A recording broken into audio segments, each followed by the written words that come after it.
Good morning, class. I am Mr. Mark Bialde, and now I am your teaching for a topic. Before we start, we need to pray. Let us pray. Thank you, Lord, for this day, and guide me and my student for learn and to courage and to attend the lesson for today's. And Amen. Today, before we start, what is the clause in your mind? So the clause. A unit of a grammatical organization next below the sentence in a random and tradition grammar said to emphasize the subject and predicate. When we say grammatical, it's related to grammar. A grammar, it is intended to learn and to add up as a lesson, and for the predicate is a part of a sentence or a clause that consists of a two sentence or it is a sentence. So when we say a clause, we have two subject and two predicate. For example, a clause is a group of words that has both a subject and a predicate. Every complete sentence is made up of at least one clause. This is clause. We need to one subject and a predicate. Every complete sentence is made up at least one clause. So, for example, when it rained, they went inside consists of two clauses. When it rained and they went inside. So, what is the predicate here? The predicate is they went inside. Okay, this is the example of a clause. When it rained, they went inside. With a consist of two clauses. When it rained, and they went inside. So, this example will describe the two clauses and one predicate. Where's the two clauses here? When it is rain and they went inside.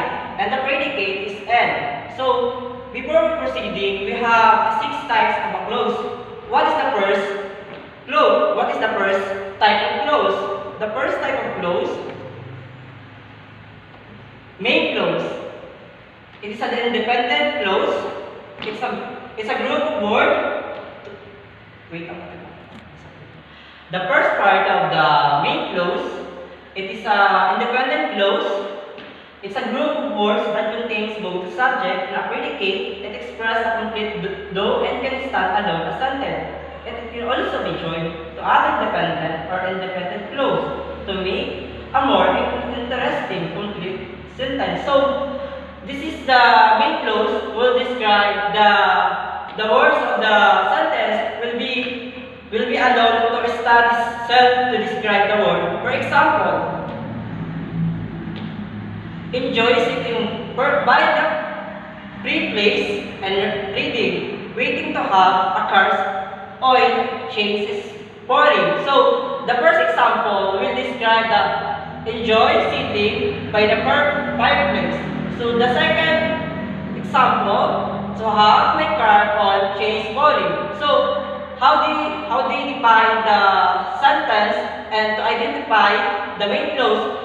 We're going to subject words and to predicate. For example, the word enjoy has to describe the fireplace and the reading. And the second example, the main who describe the car is changing. So we have a second part of a clause. They call subordinate clause. It is independent clause. It's a clause that cannot stand alone as a complete sentence because it does not express a completely though. So, for example, the village lived happily until the world separated. So, this example has the subject has to describe the main character. For example, the word is villagers, or to came alive happily until the walls appeared. So we have independent and dependent. A group of words that contains a subject and a verb. A group of words that contains a subject and a verb. It is a same and similarities of dependent and independent. Make a sense on it owns as a sentence. Thus make sense on it is own as a sentence. For example, Jane ate pasta. The dependent as because she was hungry. And again, for example, Sam went to the park after he finished school. And we have third part of make a clause. It is a relative clause. Are a clause introduced by a relative pronoun such as the, who, which, whoever, whom, what, whomever, whichever, and whose. This is the word has given to describe the relative clause, who and which has have a same to describe the sentence and example of the explanation of a sentence and to describe the main character of the definition of an example. For example, relative adverbs when, where, why. Sa adverbs when, sa refers to sa time when it's happened. And sa adverbs where sa refers to place where it happened. And adverbs why sa refers to reason why it's happened. For example, my friends who just moved in here is coming to dinner with us. So a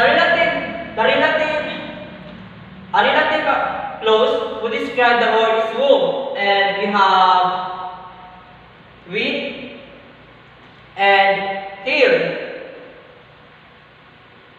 And the fourth types of clause, adjective clause, they are called essential clause or restrictive clause. When we say essential, as to derive the word, to pattern, to identify the pronouns and adverbs, and to differentiate the word from a sentence. When we say restrictive clause, it defines the meaning of a noun or a phrase and provides necessary information about the noun of the sentence. It is not separated from the rest of the sentence by commas. Restrictive clause are more common rather than the non-restrictive clause. The example of restrictive clause, the astronaut who first stepped on the moon was Neil Armstrong. So, the adjective clause, a group of words consisting of a noun and an adverb preceded by a relative pronoun that modifies the subject or object in the sentence. From the adjective clause, so we need to focus on the noun or a verb preceded by the relative pronoun. So, from adjective clause, and the example has to describe the word, and from adverbs and pronouns. So, we need to emphasize these two words and to expand the sentence and to describe the word of the verb and a noun. For example, the girl who has shipped from Japan and here to meet you. What is the verb here? The verb here is a girl and Japan. And what is the pronoun here? The pronoun is who, was, and from. The second example, the girl whose parents died last year was adopted by my uncle. So, to explain the sentence, to describe the words and the relative clause as a girl, and the pronoun clause, it is adopted by my uncle. And the fifth types of clause, it is an adjective clause provide information for a noun and another part of the sentence. This is the charms of the adjective clause. The cake that she brought by was delicious. The word as to describe this is the that. And the second, the people who live next door are, are good neighbor. So, the people who have to describe the who word, and the third, the game which has played by yesterday intend the time. So, this describing the word which game was played yesterday and then in a time. So, for example, I visited the town where they meet. So, again, I visited where the town they meet.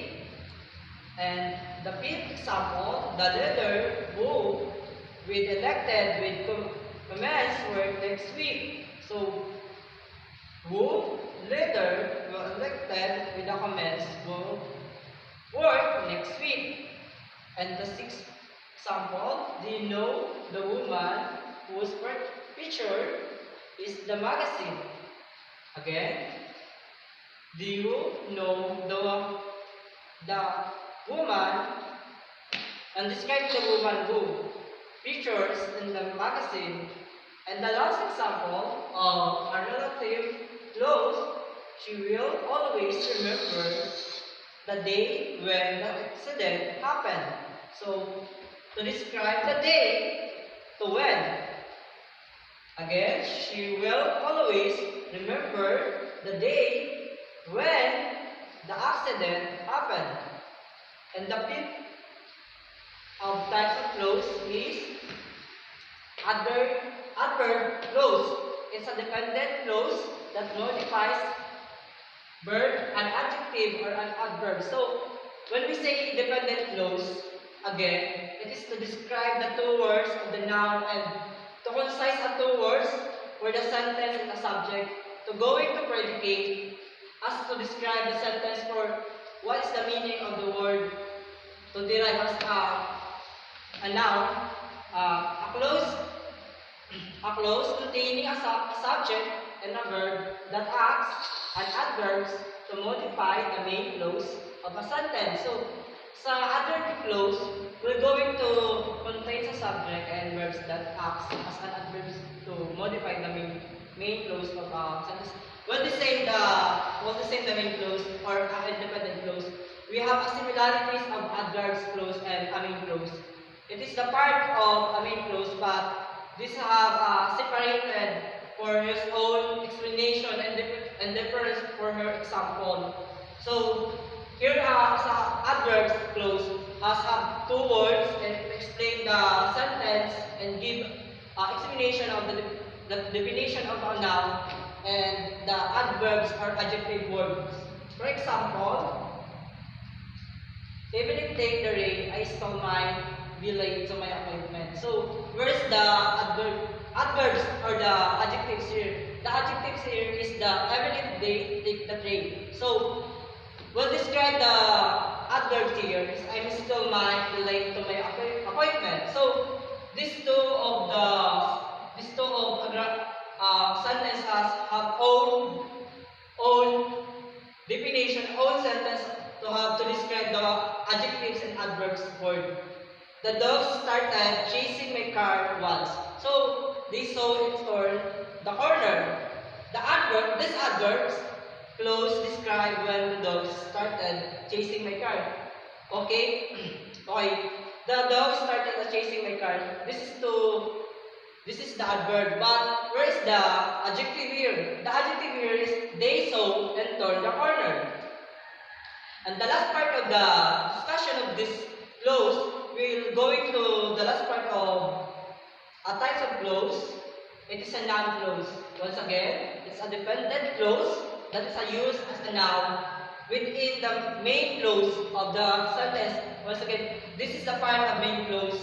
Because the main clause has a difference from the independent clause, being dependent clause has to describe describe the clothes because have a different example, different type of a clothes, but the independent clothes has same same same example and same explanation, but much more on a challenging from here is a close, a main close. So noun close, it is a dependent clause that is used as a noun within the main clause of this sentence or sa as a noun clause will going to depend as a sentence or example. For example, when you're using a noun clause for essay, we're going to first analyze the sentence, analyze the word, to describe word, to indent the words, and to difference or to analyze what's happening or what we do, and to explain words and a grammar and grammatical to going to predicate. So this is the example of noun close. Every new that running against Micah for class president would be a loss case. This is example of a noun clause has a very similarity from the main clause and for adjective clause. So to describe the Micah's for class rank for class president would be a loss case. So which means this example has to describe the running president, but we have a difficult situation and challenge for Ms. Mika to becoming a president for her, a class president for her classroom.